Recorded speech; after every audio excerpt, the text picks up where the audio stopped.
Two things can drive him to the ends of the earth. The desert doesn't forgive, and neither did Ben Stride.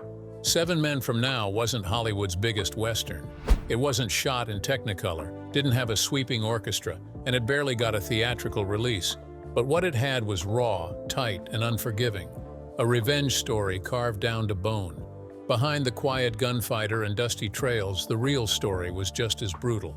The script was written in secret, the star nearly quit, and one scene, it pushed the boundaries so far the studio almost pulled the plug. These are 20 weird facts about 7 Men from Now. And hidden in the violence, a friendship between 2 men that would change Westerns forever. Load your weapon. This ride gets dark fast. Number 1. Before the cameras rolled, before the first shot was fired, 7 Men from Now didn't exist, not officially. Writer Burt Kennedy was under contract at Warner Brothers, chained to their lot, their scripts, their schedule. But he had an idea that wouldn't let go. A man hunting 7 killers through the desert. Simple, cold, personal. So he wrote it anyway, in secret. Late nights, stolen hours, pages hidden in his desk drawer. When Warner Brothers found out, they were furious. Kennedy had violated his contract. They threatened lawsuits, blacklisting, career destruction. But Kennedy didn't care. He believed in the story. And he believed in one actor to bring it to life, Randolph Scott. Kennedy sent the script directly to Scott's agent, bypassing the studio entirely. It was a gamble that could have ended his career. Instead, it launched a partnership that would redefine the Western genre. Scott read it in one sitting, called Kennedy the next morning, and said yes. Just like that, 7 Men from Now had a star. And Warner Brothers had to watch from the sidelines as their contracted writer made movie history somewhere else. Number 2. Randolph Scott was 58 years old when he wrote into 7 Men from Now. Most leading men at that age were easing into character roles, playing fathers and mentors, letting younger stars take the action. But Scott refused. He'd been doing westerns for decades, mostly big studio productions with polished scripts and comfortable schedules. This was different. Low budget, bare bones, shot on location in the middle of nowhere. His agent told him to pass. His friends said it was beneath him. But Scott saw something in Ben Stride that he'd never played before. A man destroyed by grief, driven by revenge, hollow inside. It wasn't a hero. It was a ghost wearing a badge. Scott signed on for a fraction of his usual fee. No trailer, no special treatment, no studio luxuries. He slept in the same motels as the crew, ate the same food, stood in the same sun. And when the cameras rolled, he gave one of the most understated, devastating performances of his career. Not because he was acting, because at 58, with nothing left to prove, he'd finally found a character worth disappearing into. Number 3. Director Bud Boetticher had a reputation. Difficult, obsessive, uncompromising. He'd directed B-movies and bullfighting documentaries, bouncing between studios that didn't know what to do with him. When he was offered 7 Men from Now, it came with warnings. Small budget, tight schedule, no room for artistic experiments. Boetticher took one look at the script and saw the opposite. This wasn't a limitation, it was freedom. He stripped everything down. No sweeping landscapes for the sake of it, no heroic music swells, no romantic subplots to soften the edges. Just men, horses, and violence waiting to happen. The studio hated his approach. They wanted something commercial, something safe. Boetticher ignored them. He shot the film exactly how he imagined it. Hard, lean, unforgiving. And when executives saw the first rough cut, they didn't know what they had. It wasn't a typical Western, it was something darker. They barely promoted it, dumped it into theaters with almost no fanfare. But film critics saw it, and they recognized genius. What the studio dismissed as too small, too strange, too quiet, became one of the most influential Westerns ever made. Boetticher didn't compromise, and 7 Men from Now didn't need to. Number 4. And hate. He knew them both.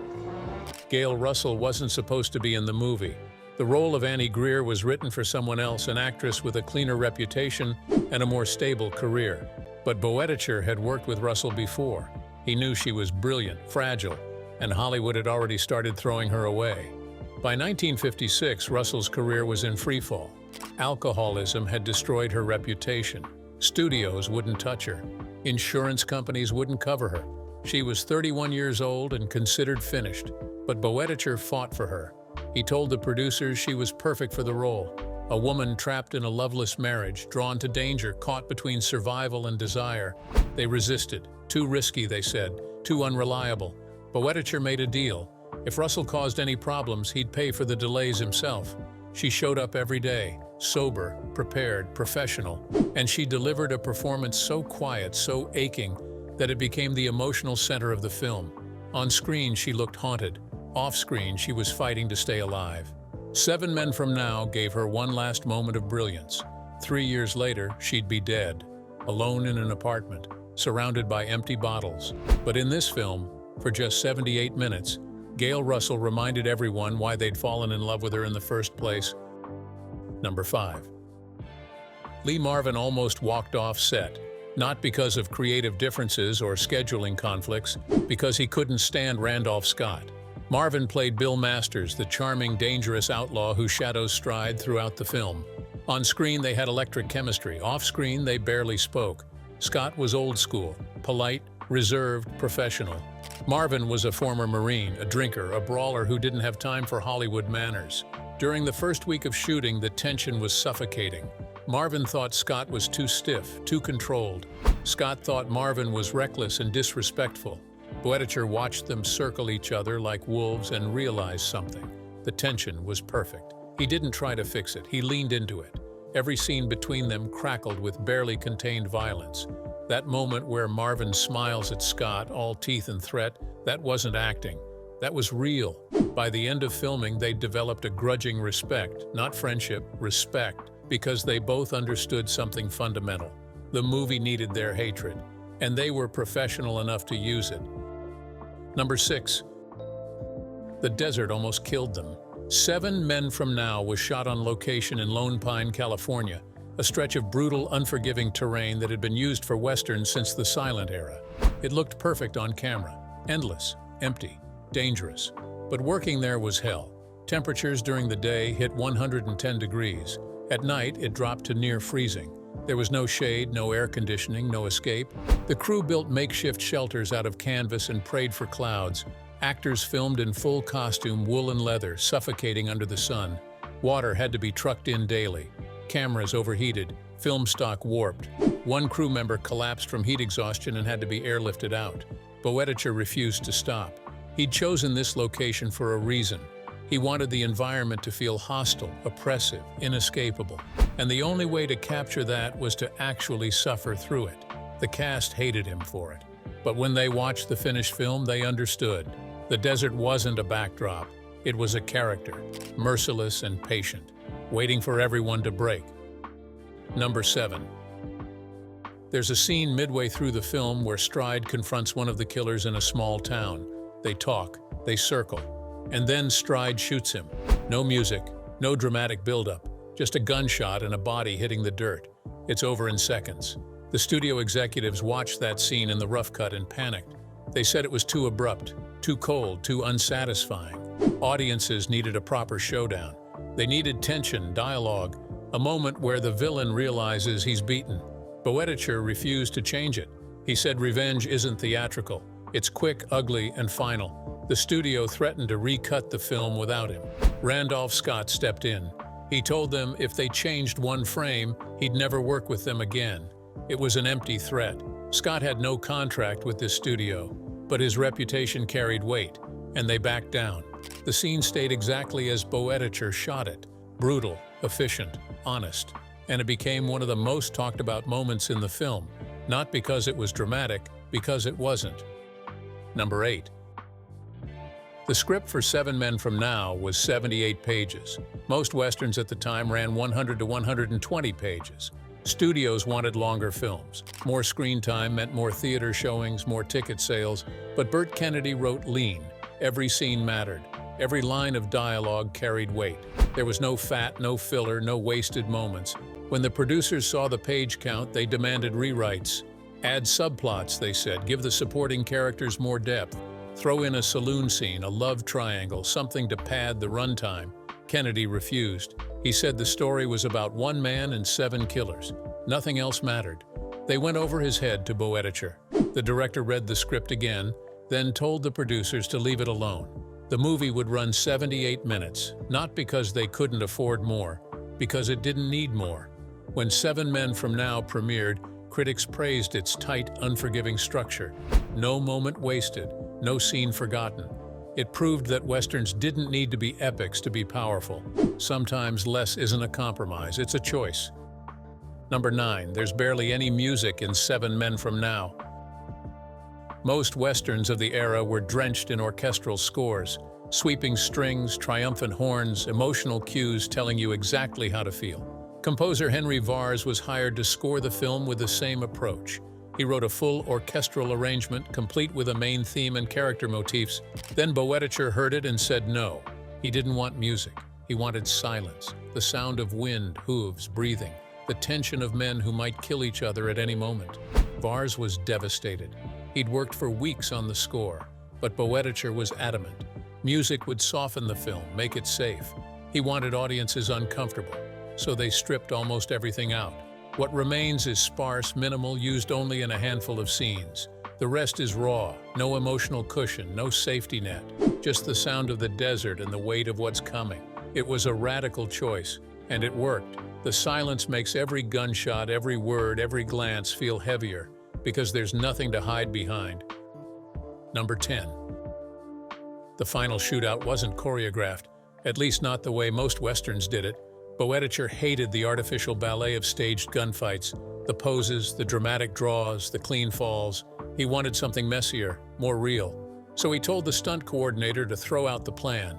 Instead, he gathered the actors and stuntmen and walked them through the scene like a conversation. You're here. He's there. Guns go off. People die.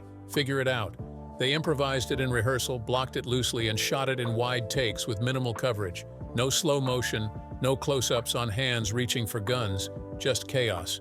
Someone stumbles, someone screams, someone falls wrong, it's over in seconds. When the studio saw it, they called it amateur, sloppy, uncinematic. Boetticher called it honest, because real violence isn't choreographed. It's fast, brutal, and graceless, and once it starts, there's no taking it back. Number 11, the poster lied. When 7 Men from Now finally got its theatrical release, the studio needed something to sell it. So they created promotional material that made it look like every other Western on the market. The poster showed Randolph Scott in a heroic pose, gun drawn, sunlight gleaming off his badge, with a beautiful woman clinging to his side and explosions erupting in the background. Bold lettering promised action, adventure, romance. None of that was in the movie. There were no explosions. The romance was subtle, restrained, morally complicated, and Scott's character wasn't a hero saving the day. He was a man consumed by revenge, barely holding himself together, leaving destruction in his wake. Theater owners put up the posters in their lobbies, and audiences walked in expecting another Randolph Scott adventure. What they got was 78 minutes of quiet menace and moral ambiguity, a film where the hero might be the most dangerous man on screen. Some walked out confused, demanding their money back. Others sat in uncomfortable silence, not sure what they'd just witnessed. But a small group, film students, critics, obsessive Western fans who'd seen everything, they saw something else entirely. They came back the next night, brought friends, started talking about it in film journals and university classes. Word spread slowly, underground, like a secret being passed between those who understood. The poster promised a lie, but the lie brought people to the truth. And once they saw it, they couldn't unsee it. The disconnect between marketing and reality became part of the film's legend. A perfect example of how studios didn't understand what they had. Number 12, Randolph Scott did his own stunts, all of them.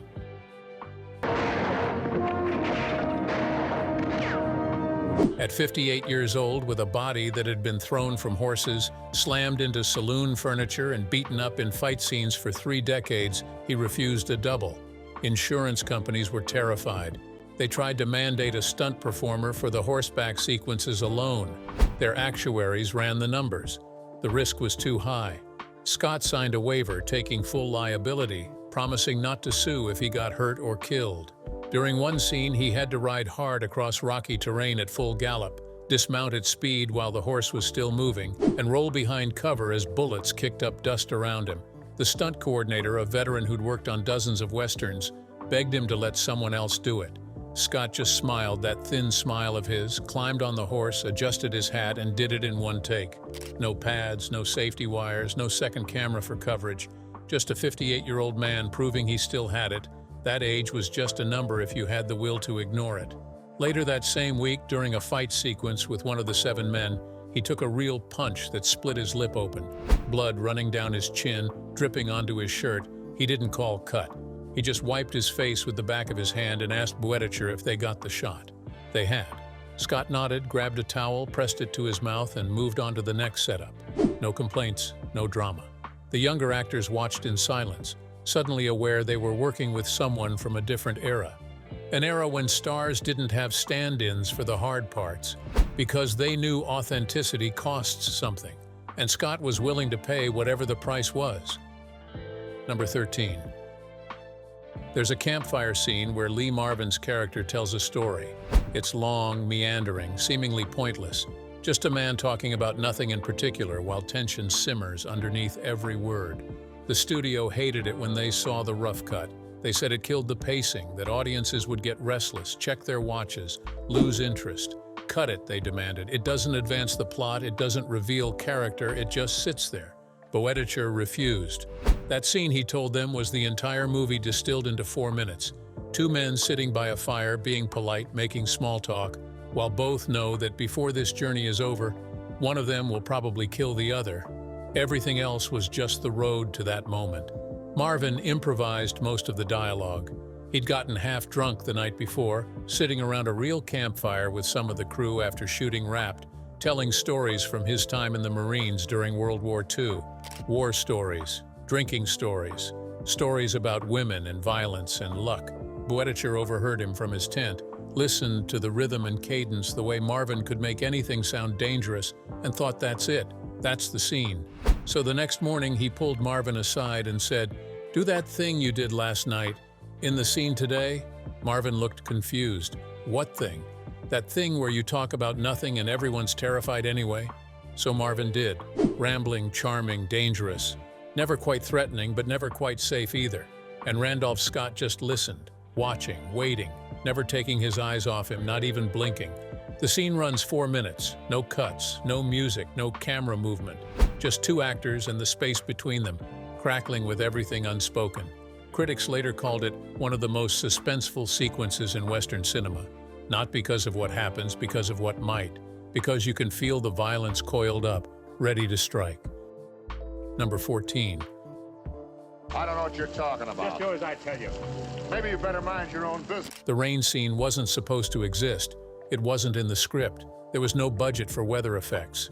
No rain towers, no wind machines, no way to create what they needed. But on the 4th week of shooting, a freak storm rolled through Lone Pine. Dark clouds gathering fast, thunder echoing off the rocks, then sheets of rain turning the desert into mud within minutes. Most productions would have shut down immediately, sent everyone back to their motels, waited it out, lost a day of shooting. They couldn't afford to lose a day. But Boetticher saw the storm coming, and instead of running, he grabbed the camera crew. He found Randolph Scott and Gail Russell, both already heading for cover, and told them to get back outside. Now. They looked at him like he'd lost his mind. But they went. He positioned them 20 feet apart, told them to just stand there and look at each other, and started filming. No dialogue, no blocking, no plan. Just 2 people standing in the rain, soaked through in seconds, staring at each other across an unbridgeable distance. The moment was raw, unscripted, born from pure instinct and opportunity. Russell's hair plastered to her face, mascara running, Scott's eyes cold and distant behind the water streaming down his face. Between them, everything that couldn't be said. All the desire and guilt and impossibility. The scene lasted less than a minute in the final cut, but it became one of the most haunting images in the film. A stolen moment that shouldn't exist, captured only because Boetticher understood that sometimes you have to grab what the world gives you. Proof that sometimes the best filmmaking happens when you stop planning and just let it happen. When you trust the moment more than the script. Number 15. The movie was shot in 18 days. 18. Most studio westerns took 2 to 3 months. They had time to perfect every shot. reshoot anything that didn't work, polish every frame until it gleamed like chrome. 7 Men from Now didn't have that luxury. The budget was tight, the schedule was brutal. They had to average 4 to 5 minutes of usable footage every single day or they wouldn't finish. They'd run out of money, run out of time, and the whole thing would collapse. There was no room for error, no second chances, no safety in coverage. Boetticher shot everything in masters, minimal coverage, trusting his instincts and his actors completely. If a take felt right, he moved on. Didn't matter if it was technically perfect. Didn't matter if someone flubbed a word or the light wasn't ideal. If it had life, if it had truth, that was enough. The crew called it guerrilla filmmaking. The actors called it terrifying. Standing there knowing you had one shot to get it right. But it created something electric on screen. An urgency, a rawness, a sense that anything could happen because nothing was controlled. You can feel it in every frame.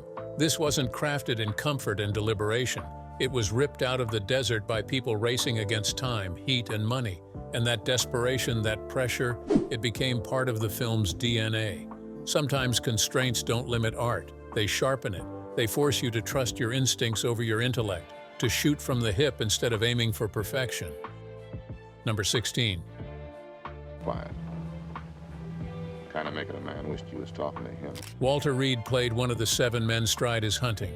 He had maybe 10 minutes of screen time total. A few lines, a confrontation, a death scene, that's it. Reed wasn't a star, never would be, but he took the role seriously anyway. He researched the character, built an entire backstory, figured out why this man would rob a Wells Fargo office and kill an innocent woman in the crossfire. He created motivations, justifications, a whole interior life. He showed up to set with pages of handwritten notes, ready to bring depth and complexity to his small part. Boetticher took one look at the notes and told him to throw them away. Reed was stunned. "But I thought, you're not playing a character," Boetticher said. "You're playing a dead man who doesn't know it yet." Reed was confused, insulted even. He'd put in the work. He'd done his homework, but he did what he was told. Stripped away all the backstory, all the motivation, all the humanity he'd carefully constructed. What remained was something hollow, a man going through the motions of living while death circles closer, inevitable and patient. When Reed's character finally faces Stride in that dusty street, there's nothing in his eyes. No defiance, no fear, no pleading, just acceptance. The weary recognition that this day was always coming. The scene lasted 30 seconds. A few words exchanged, a gun drawn, a body falling. Reed never became a star. His name appears in film encyclopedias with dozens of credits, all forgotten. But in 7 Men from Now, for half a minute, he understood something most actors never do.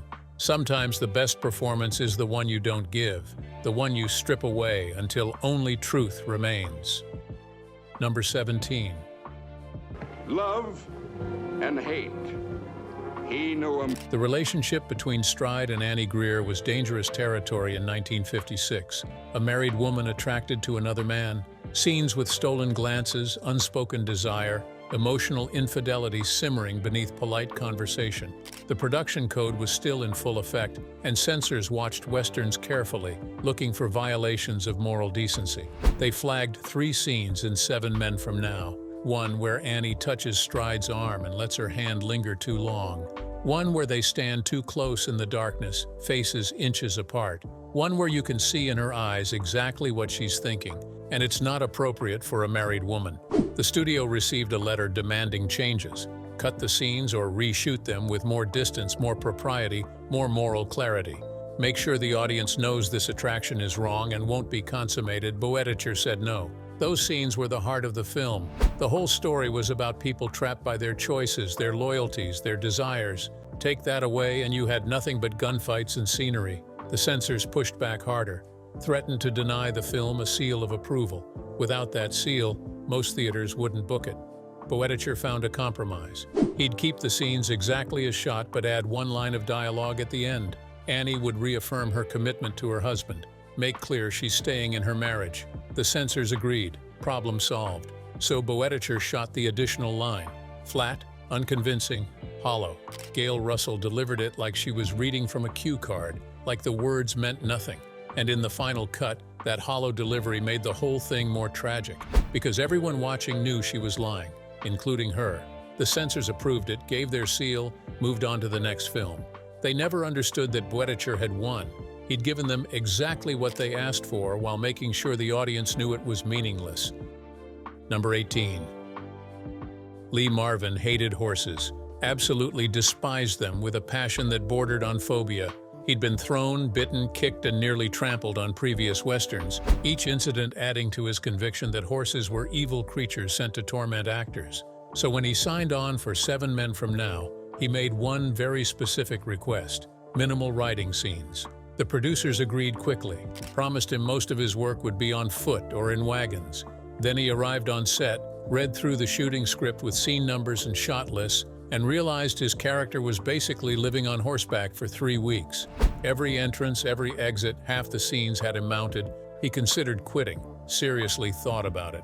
Walked to his car twice, keys in hand, but the money was good and he needed the work. His divorce had been expensive, so he showed up the next day, climbed on the horse they'd assigned him, and suffered through it with gritted teeth. Between takes, he'd dismount immediately, chain smoke, and glare at the animal like it was personally offending him. And the horse, sensing his hatred with that uncanny instinct animals have, made it worse. It threw him twice, once into a cactus that left needles in his back for days, once into a rocky wash that left him limping. Marvin limped back both times, bleeding, cursing in language that made the crew blush, and demanded they shoot the scene immediately. They did. In the final film, Masters rides with easy confidence, like he was born in the saddle, like there's nowhere he'd rather be. It was pure acting, pure professionalism, pure Lee Marvin refusing to let a horse beat him. Years later, someone asked him about 7 Men from Now at a film festival.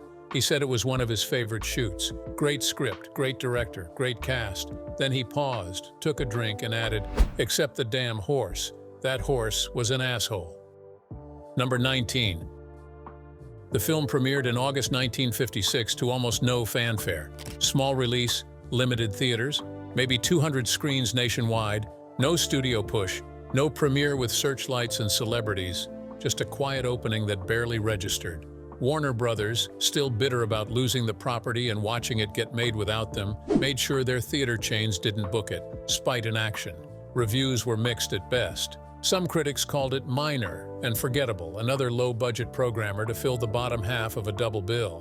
Box office was modest. It made its money back, barely, then disappeared. It looked like 7 Men from Now would vanish into obscurity. Just another low-budget Western that came and went without leaving a mark. One of hundreds made that decade. But then something strange happened. In France, critics at Cahiers du Cinéma, the most influential film magazine in the world, saw it in a small Paris theater. And they lost their minds. They called it a masterpiece, a revelation, wrote long essays about its minimalism, its moral complexity, its visual poetry. François Truffaut devoted 6 pages to analyzing a single scene. Jean-Luc Godard called it the future of cinema in 78 minutes. The French New Wave directors, who would revolutionize how movies were made, pointed to this small American Western that nobody cared about and said, This is how you make a film." Word spread back to America slowly. Film schools started screening it in cinematography classes. Critics who dismissed it revisited and wrote apologies. And slowly, over years and decades, its reputation grew. Today it sits in the Criterion Collection. It's taught in every serious film school. It's considered one of the greatest Westerns ever made. Not because it was successful, because it was honest. And honesty, eventually, always finds an audience, even if it takes 50 years. Number 20. Burt Kennedy and Bud Boetticher made 6 more Westerns together after 7 Men from Now, all starring Randolph Scott, all shot quickly on small budgets, all ignored by major studios who didn't understand what they were doing. The Tall T Ride Lonesome, Comanche Station, Decision at Sundown, Buchanan Rides Alone, Westbound. They called them the Ranown Cycle, named after Scott's production company, and each one was lean, tough, morally complicated. Each one stripped the Western down to its bones, removed everything that wasn't essential. During those years, from 1956 to 1960, they became a kind of family. Kennedy writing scripts in cheap motels, working fast, trusting his instincts. Boetticher directing with nothing but instinct and stubbornness, fighting studios and censors. Scott riding through the desert like a man haunted by something he'd never outrun. giving quiet performances that said more in silence than most actors said with pages of dialogue. They made these films because they believed in them, not because they were profitable, not because studios wanted them, because they had something to say about violence, revenge, loneliness, and the cost of being a man in a world designed to break you. Most of those films barely made money, some lost it. The budgets got smaller each time, but together they created something that outlasted every big-budget Western of that era. A body of work so influential that directors like Clint Eastwood, Sam Peckinpah, and Quentin Tarantino would study them frame by frame decades later, learning how to make Westerns that felt real. 7 Men from Now was just the beginning. The match that lit a fire that's still burning.